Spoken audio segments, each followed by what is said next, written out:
His Highness Sheikh Hamdan bin Mohammed bin Rashid Al Maktoum, the Crown Prince of Dubai, has attended the opening of the second World Free Zones Organization annual conference and exhibition in Dubai, discussing opportunities and challenges for the free zones of the future. Addressing more than 700 delegates, including top CEOs and heads of various free zones around the world, His Excellency Sultan Al Mansouri, the UAE Minister of Economy, stated that free zones played an important role in the country's economic growth over the years and accounted for nearly 30% of the UAE's non-oil trade, valued at 497 billion dirhams last year. Adding that the UAE was the first country in the region to diversify its economy, moving away from oil. The minister revealed that in the last few years, the UAE has been less reliant on oil revenues, which accounts for 30% of its GDP. And by 2021, the UAE aims to bring it down to roughly 20%, in line with its vision to become 0% reliant on oil within 30 years. Commenting on the need to integrate free zones with domestic economies, officials highlighted that governments around the world need to put in place stable regulations and high-quality infrastructure, while also allowing companies and startups in free zone regimes to play an active role in global value chains. Today, we have a final product and we have the intermediate product. The size of trade between the intermediate product or goods is greater and much more comparing with the companies that deal with the final product. We take example X in aviation. Company produce or manufacture aircraft, okay? That doesn't mean this company manufacture all parts of the aircraft. 50% could be from the mother company, but the other 50% comes from other, could be 20, 30 other companies. Those, produce the components, parts, for this company. Therefore, our focus, or the conference will focus on this type of companies to attract them within the free zone. I think one of the key aspects for policymakers is to really think about the connectivity of the free zone to the rest of the economy. One area would be the innovation. How do you make sure that you use innovation that exists in the free zone to spread into the rest of the economy? Like universities, research centers that you have placed in your country, how do you link them up with companies that are investing in the free zone to create proper clusters so that there is a triangular relationship between government policy, the population outside the free zone, and the companies that exist in the free zone? Only then will you have a huge benefit also for the population at large, who many times may not have secured an occupation in the free zone for one of the few companies that have invested there. During the conference, the World Free Zones Organization also unveiled an initiative called Free Zone of the Future, aimed at providing their stakeholders an insight into the shape of things expected to emerge in the coming years. The three-day conference and exhibition also features a number of workshops, panel discussions, and keynote speeches on a number of topics, including global value chain governance and policy implications. I think what is needed is already there. UAE is pretty much at the epicenter of the world, with active seaports, international airports connecting you to the east and the western parts of the world.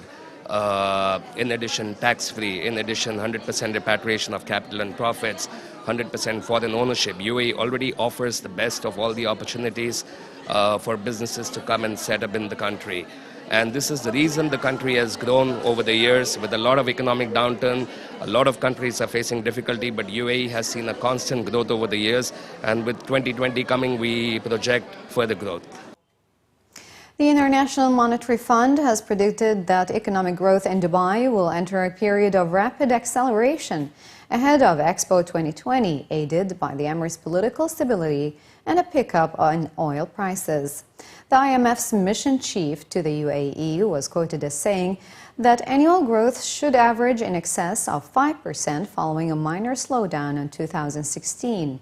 The IMF official added that Dubai's economy will expand by 3.3% this year from 3.5% in 2015, in part due to a slowdown in the construction industry. The IMF is also of the belief that Dubai's diversified economy is helping it to overcome the negative impact of lower oil prices felt by other regional exporters, adding that the Emirates' safe haven status in a region ridden by conflict, a weaker dollar, and the strong performance of trading partners such as India are also supporting the economy. The IMF expects that the UAE to expand 2.3%, while growth in Abu Dhabi will slow down to 1.5% this year from 4.3% in 2015. The Emirates Group today announced its 28th consecutive year of profit, with the group stating that it is in a strong position despite the global and operational challenges during the period. In its annual report for 2015-2016, the Emirates Group posted an 8.2 billion dirhams profit for the financial year ending March 31st, 2016, up 50% from last year. The group's revenue reached 93 billion dirhams, which was a decrease of 3% over last year's results, and the group's cash balance increased strongly to 23.5 billion dirhams. Announcing the results, His Highness Sheikh Ahmed bin Saeed Al Maktoum, the chairman and chief executive of Emirates Airline and Group, said that the group collectively invested over 17.3 billion dirhams in new aircraft and equipment, the acquisition of companies, modernizing facilities, investments in the latest technologies, and staff initiatives in order to build on its strong foundations and accelerate progress towards the company's long-term goals. The group's employee base across its more than 80 subsidiaries and companies increased by 13% to over 95,000, representing over 160 different nationalities. In line with the overall profit, the group declared a dividend of 2.5 billion dirhams to the Investment Corporation of Dubai. In terms of the airline division's results, there was significant currency devaluation against the US dollar and fare adjustments that followed the reduction in fuel prices, causing Emirates revenue to drop 4% to 85 billion dirhams. However, total operating costs decreased by 8% over the 2014-2015 financial year. Emirates Sky Cargo continues to play an integral role in the company's expanding operations, contributing 14% of the airline's total transport revenue.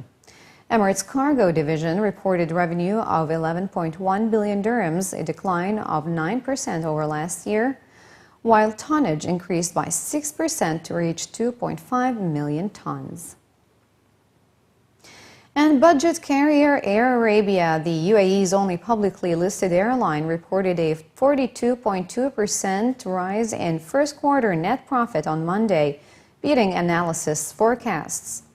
In a statement, the Sharjah-based firm said that it made a net profit of 111.1 million dirhams in the 3 months to March 31st. This compared with a profit of 78.1 million dirhams in the corresponding period of 2015.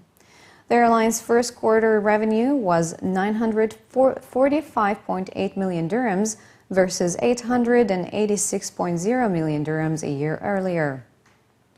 Air Arabia flew more than 2.1 million passengers between January and March, up 17%, with an average seat load factor of 81%, which is the number of passengers carried as a percentage of available seats.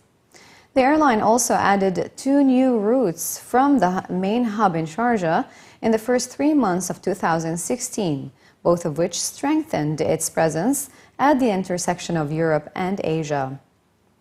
In March, it began direct flights between Sharjah and Sarajevo, the capital city of Bosnia and Herzegovina, bringing this historic city within easy reach of UAE visitors. This was followed by plans to operate seasonal direct flights from Sharjah to Batumi, Georgia, between July and September to cater to summer tourist demand.